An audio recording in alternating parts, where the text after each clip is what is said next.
morning everyone, hope you are doing well. Today I will try to deliver material called Syntax 1, Categories, Constituent, Trees, Context-Free Grammar. It is taken from the book 75, Introduction to Linguistics, page 85 till 97. Okay, as we know that language is a communication tool in the form of sound symbol system produced by human speech tool. And language consists of words or collection of words. Each of word has a meaning that is an abstract relationship between the word as a symbol and the object or concept represented by a collection of words or vocabulary by linguists arranged alphabetically or in an alphabetical order, accompanied by an explanation of their meaning and then recorded into a dictionary or lexicon. And the grammatical rules for how to produce new sentence from noun words are called syntax. And the word syntax is etymologically putting by together words into groups of words or a sentence. In the other words, the syntax is the grammar that discusses the relationship between words in speech. And for the language elements included in the syntax are phrases, clauses, and sentence. The syntactic function is the relationship between the elements of a language from the standpoint of its presentation in speech or clauses. This type of syntactic function that is generally recognized is subject, predicate, object, complement, and description. The syntax function namely holds the most dominant role in the theory of dependency grammars, which breaks down each of the sentence elements into specific syntactic function. Okay, now let's discuss about this. As we know that sentence consists of words. These words are arranged into several groups of various sizes called constituent. The structured constituent is tree. We shall know, and the constituent structure is the derivative. We will show how to define the idea of the constituent, and constituent only occur in the term of sentence. And sentences are just not a sequence of words. There is more structure that we know. As example, there is this village costs a fortune.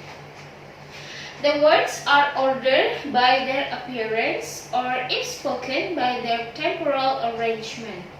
This ordering sentence is linear. It satisfies the following postulate. Number one, that is no word precedes itself. And the second one, if the words precede the other words, then the words precede the other words. And for any two distinct words, the main words and the word one, either the main word precedes the word one, word two, and so on and so on. That is called linearity. And for the first term called irreflexivity, and the second one called transitivity. Okay. From the previous example, there is, however, one thing that we must be careful. For example, in this sentence, the dog sees the cat eat the mouse. Okay, the dog sees the cat eats the mouse. In this sentence, we find the word the 3 times. The dog, the cat, and the mouse. And we don't distinguish between lower and uppercase letter here. However, the definition above suggests that the precedes the since it tells of the word. Thus, we must change that and the thought of occurrence. occurrence. The best way to picture it is by underlining the word, the dog, sees, the cat, eat, the dog, the mouse. The first one, we underline in the beginning of the sentence. Second, the dog sees, the cat eats, the mouse. And for the second, we underline in the middle, the cat. And the last one, the dog sees, the cat eats, the mouse. And for the third, we underline in the last part of the sentence. And then, however, occurrence of the same or different string can either overlap or precede by each other. They overlap when they share some occurrence in letter. Otherwise, one precedes the others, and the next occurrence in the next sentence overlap. For example, while the occurrence of the here above John. Okay.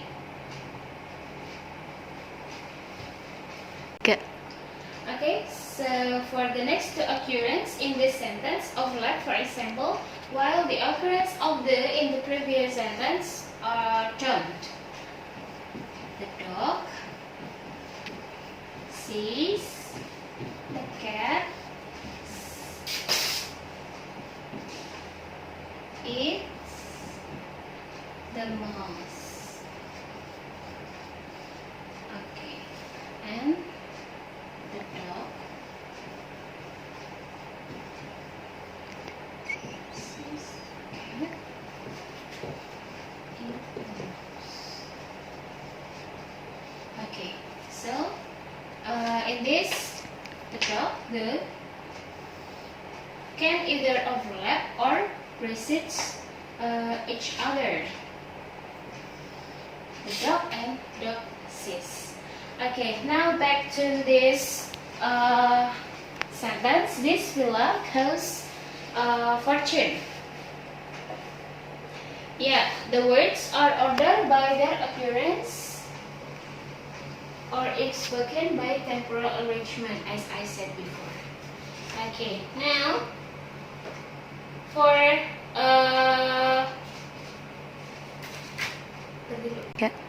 okay, so when we talk about occurrence, the talk of occurrence is often clumsy, but it is very important to get the distinction straight.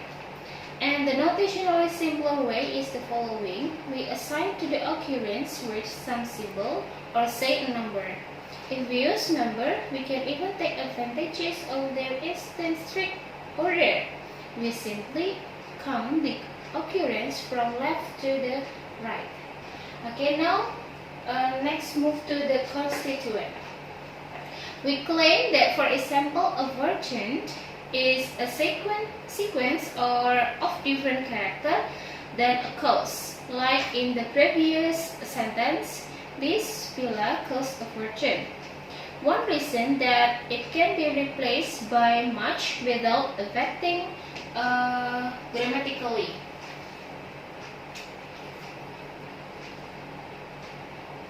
So, in the previous sentence, this villa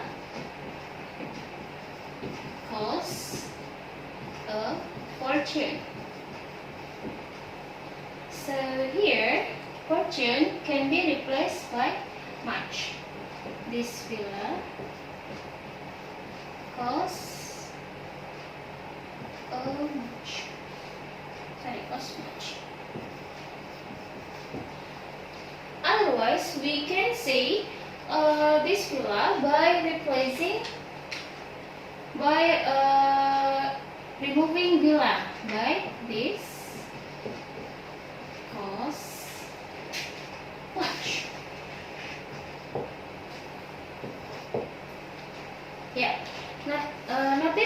changing word from a group or vice versa do not need to preserve the meaning. All that is required that is preserved grammatically. The result should take English sentence to English sentence and non-English sentence to non-English sentence. And for example, if we replace cost much by runs, we are not preserving wording but just grammatically. This run. Okay, so notice that we can change or replace by this villa runs or this cost and fortune.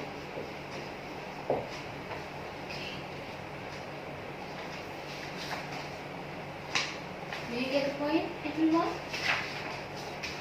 Okay, so now a sequence of the constituent if or among the other condition, it can be replaced by a single word. A second condition that is the sequence can be as a coordinate.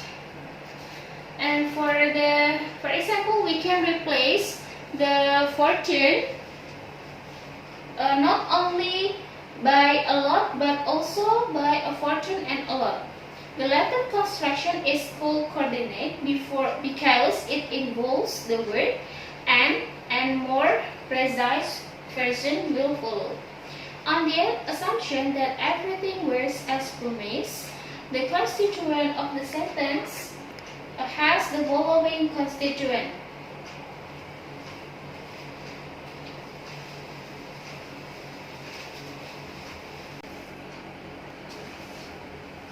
Okay,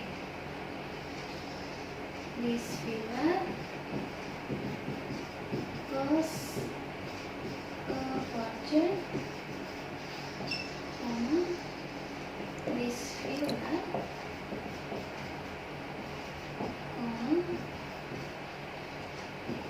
costs a fortune. This villa costs a fortune. And the last one, only a fortune. The visual arrangement is supposed to indicate orders. However, this way of indicating structure isn't precise enough. Notice first that a word or sequence of words can have several occurrences, and we need to distinguish them, since some occurrences may be constituent occurrence while others are not. Okay, so in this constituent, we know there are three constituents. The first one is continuity of constituent. Continuity of constituent is the constituent or continuous part of the sentence. So the second, non-crossing. Non-crossing here means given two constituents that share a word and one must be completely inside the other. And the third one, words are constituent. Here it means every occurrence of words from its own constituent. And then here is the useful terminology.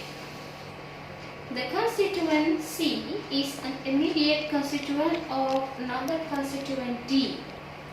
If C is properly contained in D, but there is no constituent D, such as C is properly contained in D, and D is properly contained in D. In the sentence, this villa costs a fortune,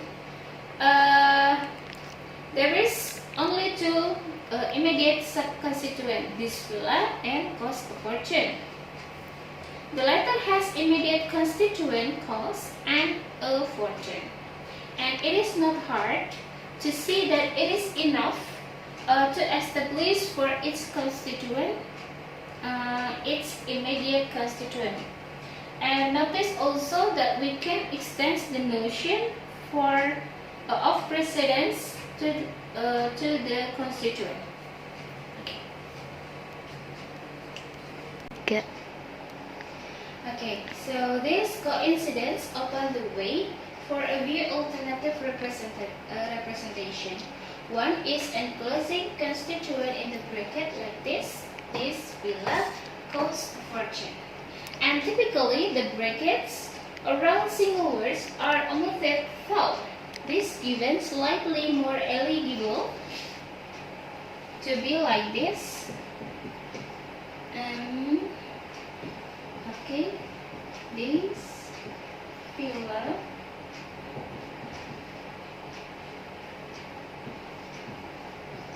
cause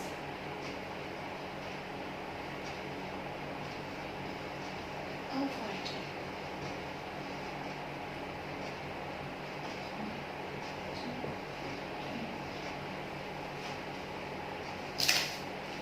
Okay.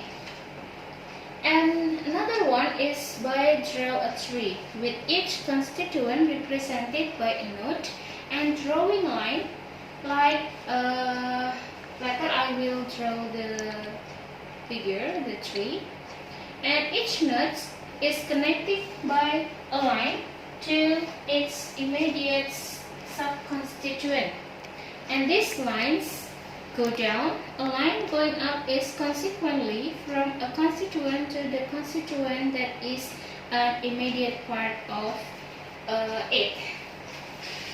Okay.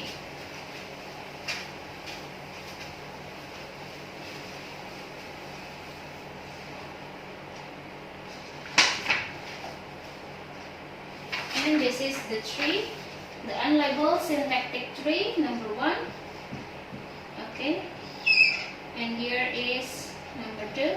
This is called a node, and this line. And here is number 3. And then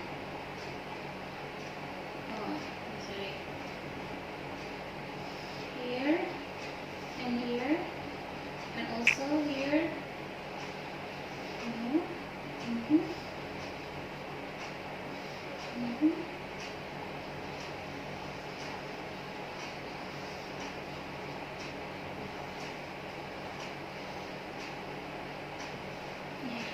Here, number 2, number 3, 4, 5, 6, 7, 8, and 9. Okay, so this will cause a change.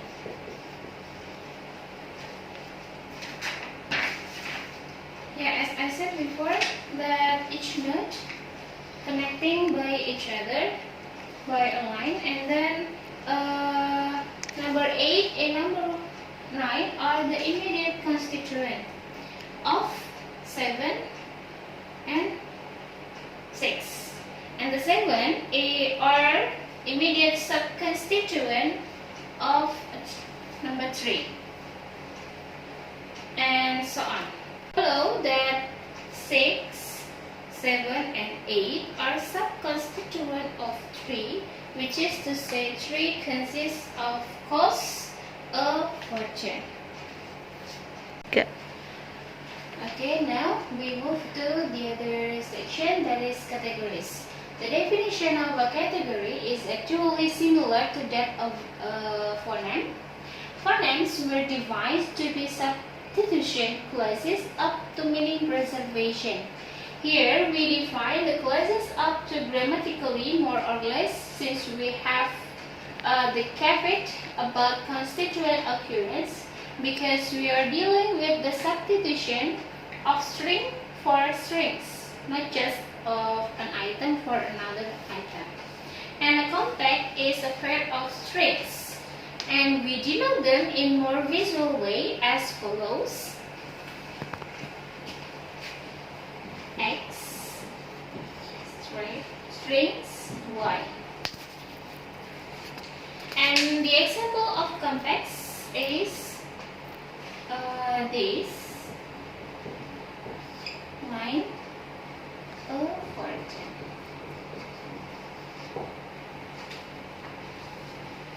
Yeah. Notice a blank gap to the left and right. Given a sentence, every substring is uniquely identified as by its context.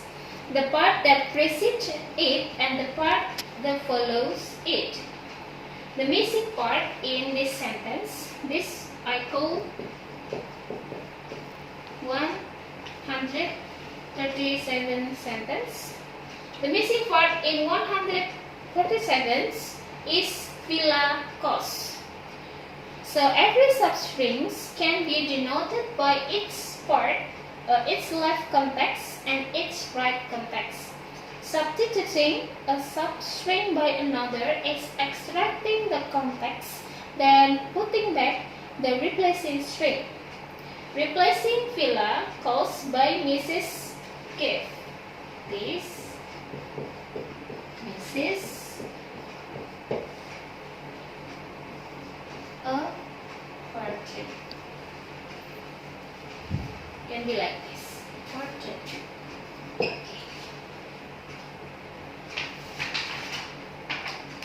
Yeah, this sentence is not a good sentence, but it is grammatically. Thus, we show, by the way, that villa cost is a constituent. And we also agree that to call arbitrary strings of English word constituents, just in case they occur as a constituent in some sentence. The wording here is important. I don't say that they have to occur everywhere are constituent, but it may happen that a sequence occurs in one sentence as a constituent, but not in another. And here is the example. The string you call is a constituent in 39, but not in 140.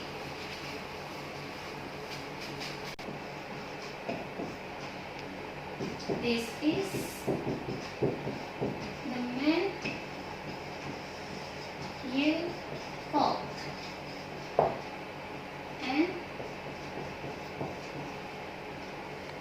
this is a song for you called. Sweet Georgia.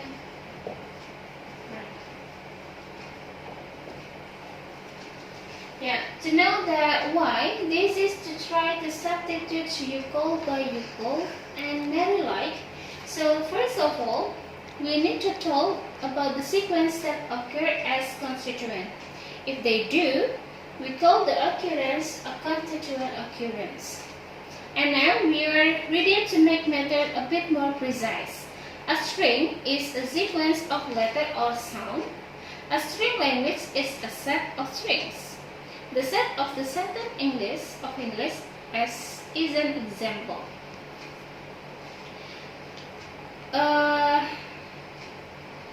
Call this set E. We say the string X is the grammatical sentence of English just in case X is a member of E. So we stay at home is a grammatical sentence of English, while course, Azal, if is not. Based on this set, we define constituent and constituent occurrence and all that.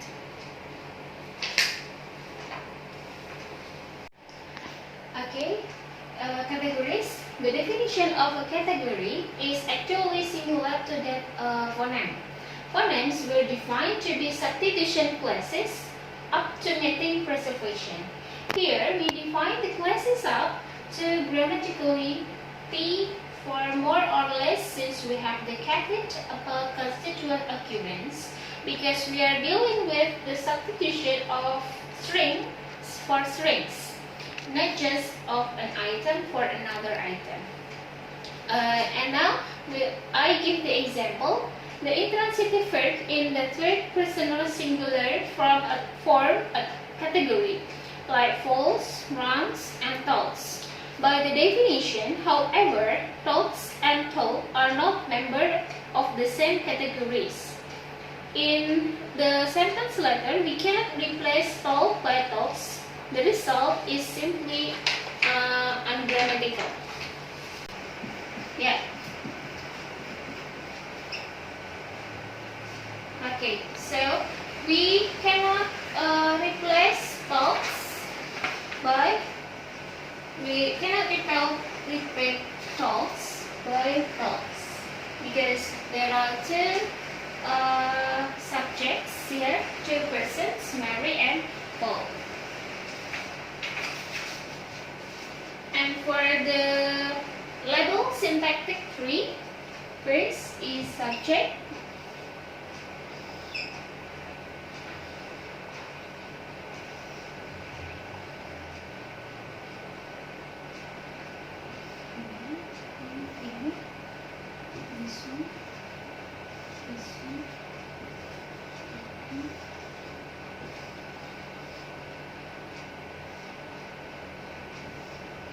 Okay, first is subject, and then for here is DP.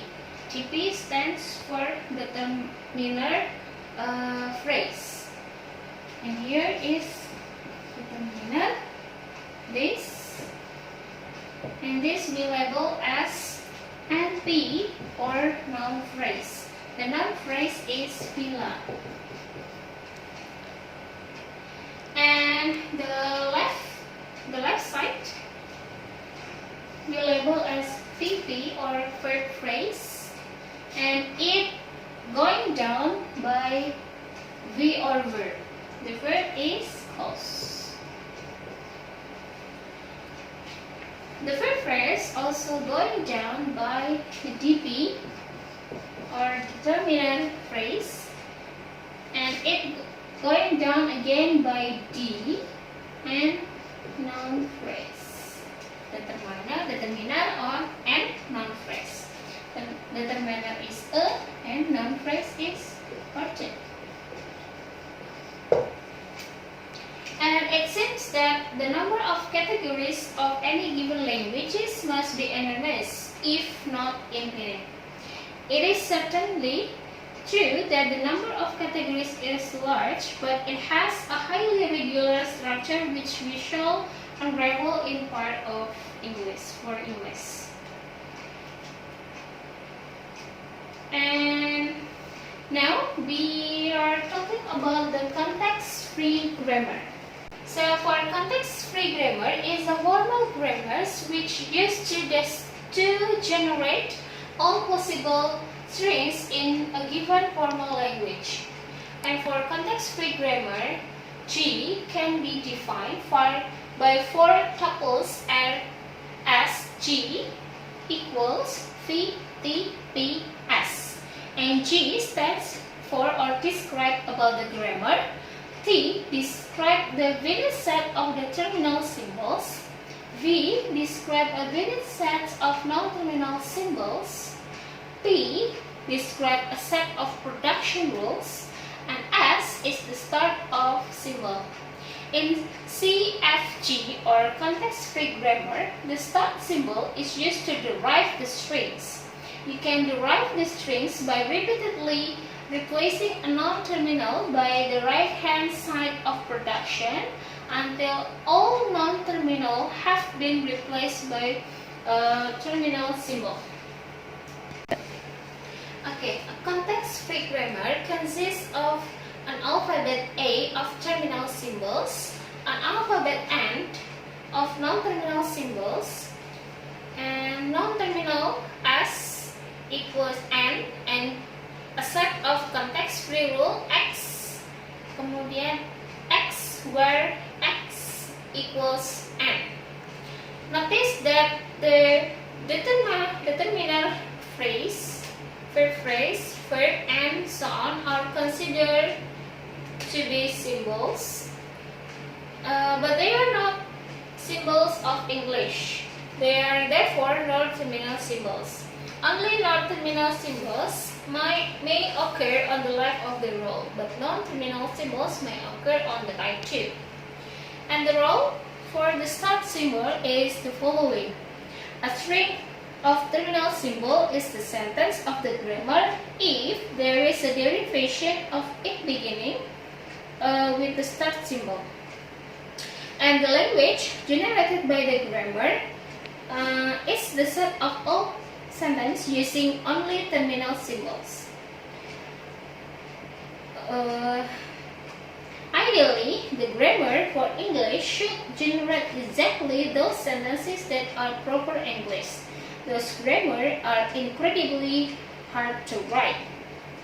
And we also have to notice for this section that context-free grammar provides strings with a constituent analysis.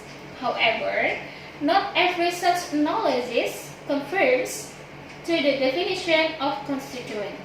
To make everything fall into place, we require that the grammar of English have been following universal rule set. Okay, I think that's all for me. Thank you very much for your attention and feel free to ask. Thank you very much. Assalamualaikum warahmatullahi wabarakatuh.